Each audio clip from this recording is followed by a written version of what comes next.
Hi and welcome to the Academy. This is a non-negotiable, vital bit of work or simple motion that all great players have. Let's make sure you've got it in your swing.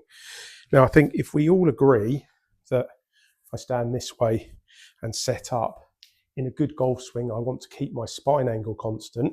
The reason I want to keep my spine angle constant is because I actually swing my shoulders at a right angle to my spine angle. So if I do it facing forward to you, so you wouldn't normally see the golf swing in this way here, when I swing back, can you see how my shoulder plane is at right angles to my spine angle?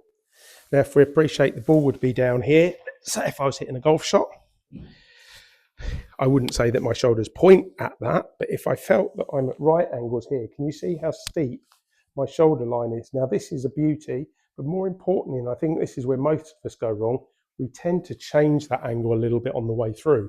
Now, when you watch world-class players, tour winners, and all the usual best tour players and golfers in the world, what you're going to see is on the way through, they replace one with the other. And can you see how we've still got that nice 90-degree angle here against my spine on the way through? They replace one with the other. If I was to put the club a little bit longer here, try and get it across my spine. So again, in the backswing, you can see we're steep, but on the way through, we're moving that left hip slightly left as we've talked about. But can you see how that's keeping my spine angle and consequently my shoulder angle the same? Always looking for a nice simplicity that if I could, and we can never quite make our arms straight, that would be silly. But if we were to swing that round our spine and back round our spine, if we kept that spine angle the same and we rotated our shoulders at a 90-degree angle to that, I think we'd all agree it'd be much easier to hit that point here than if we start changing and looking up. Most people want to look up and have a little look at where the golf ball's gone or whatever here.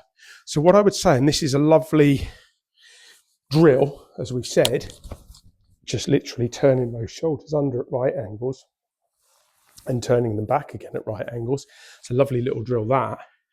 But I think one of the best ways, a kind of cheat, if you want to call it that, or a little way of doing it on the golf course, if you imagine your eye line here, so my eye line's, as you can see across my eyes here almost. So if I swung back and I'm looking at the golf, now when I've hit the golf, as I look up, if I try and have my eye line at a 45-degree angle here, can you see how almost it makes my shoulder plane and my spine angle be correct? What I think we're all guilty of, or not all of us, but a lot of us are guilty of this. And as we come through, we're like, oh God, look, where did it go? And we're looking up, trying to see where it is. And can you see, as soon as I stand up, my eye line's level with where I want to go, my chest and my shoulder line and my spine angle have changed.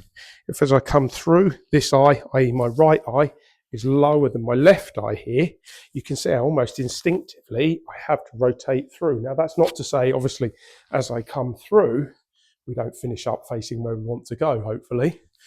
But the sooner I get there, can you see how that changes that spine angle, and more importantly, your shoulder angle? And I think that's something that's often overlooked. It's the shoulder angle as much of the spine angle that we want to keep. Nice and simple. From behind this way again, so you can see it as if you were looking in your mirror yourself now.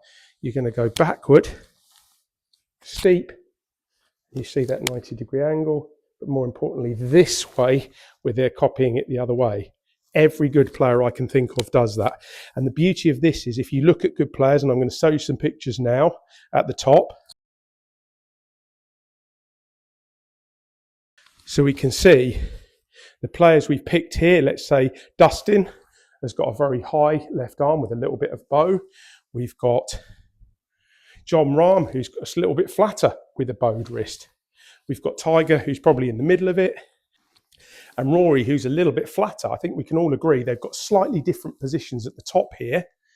But what we can see with all of them is the shoulder plane to spine angle is the same. And I think that's the key. It can allow you to have slightly up, cross, back, whatever arms, but what we can't do is change this in the backswing or in the through swing, because that will not allow us to hit that point solidly each time. So what it's showing you is world-class players, regardless of where their arms are at the top, have a right angle to spine here, and more importantly, a right angle to spine here on the way through. Hope that makes sense. Check in the mirror yourselves. It's a good one, as I say, that little eye line, look up, imagine you're looking at the ball that way. So as you've hit it, you're looking at the ball that way, not this way. Have a great afternoon.